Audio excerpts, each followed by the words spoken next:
Kita sering mendengar bahwa pengertian gerakan Pentakosta ketiga adalah gerakan yang menyebar dari timur ke barat. Benarkah demikian? Sebenarnya pengertian ini lahir dari suatu konsep Alkitab yang diucapkan oleh Tuhan Yesus sendiri. Nah, dalam edisi Voice of Pentecost kali ini, kita akan membahas dua alasan untuk kita bisa pahami lebih dalam mengapa dari timur ke barat. Alasan yang pertama secara alkitabiah. Di dalam Alkitab seringkali kita melihat pola yang bungsu menggantikan yang sulung. Seperti Ishak yang meskipun secara jasmani adalah adik dari Ismail, tetapi dia menggantikan posisi Ismail sebagai yang sulung dari rencana keselamatan Allah. Demikian pula dengan Esau dan Yakub.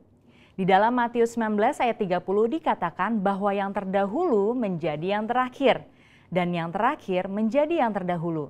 Ayat ini berbicara mengenai bangsa Yahudi sebagai yang pertama diberikan keselamatan, namun karena kekerasan hati sebagian besar dari mereka, maka keselamatan diberikan kepada bangsa-bangsa lain terlebih dahulu. Karena itulah penyebaran Injil dari perjalanan Paulus yang dituntun oleh Roh Kudus ialah mulai ke arah barat, seperti di Kisah Para Rasul 16, sesuai dengan sejarah gereja secara historik. Mulai dari Asia Kecil, menyeberang masuk ke benua Eropa, sampai akhirnya Injil menyebar ke seluruh benua Eropa itu sendiri. Lalu kemudian di abad pertengahan menyeberang ke benua baru yaitu Amerika.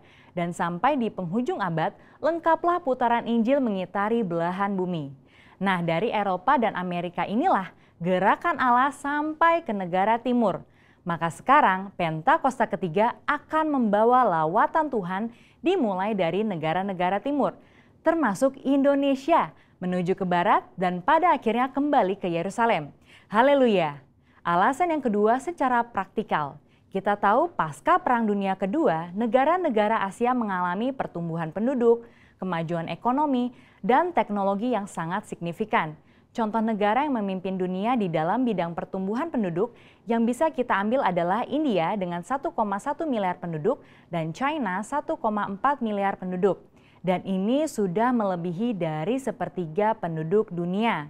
Mereka tidak hanya mulai mendapatkan kemerdekaan secara politik, tetapi terjadinya suatu musim baru di dalam sejarah penyebaran Injil di belahan bumi timur. Berawal dari negara barat mengirimkan misionaris-misionarisnya ke negara Asia seperti Korea Selatan, China, Vietnam, dan Indonesia. Dan mulailah pertumbuhan gereja di negara itu sendiri. Dan hal ini menyebabkan kekristenan di negara timur berkembang dengan luar biasa. Bahkan hari-hari ini justru dari negara-negara timurlah yang mengirim misionarisnya ke barat untuk membawa kehidupan kepada kekristenan yang telah mati di sana. Di dalam kitab Yunus 4 ayat 10-11 dikatakan bahwa Allah sangat mempedulikan nasib kota Niniwe yang berjumlah lebih dari 120.000 orang. Benua Asia sudah mencakup 60% penduduk dunia, sekaligus 60% kekuatan ekonomi dunia.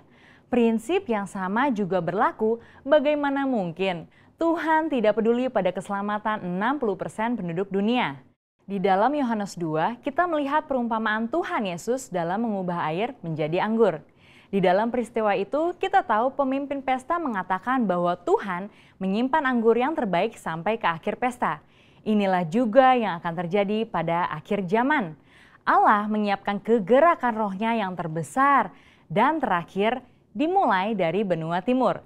Secara spesifik dari Indonesia, gerakan ini akan mempengaruhi negara-negara besar di Asia Timur dan akan bergerak ke barat dan akan diselesaikan di pintu gerbang Yerusalem.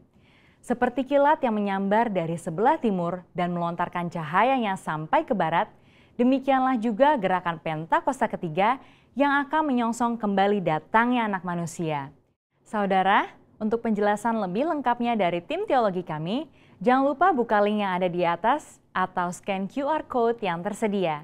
Maranatha, amin.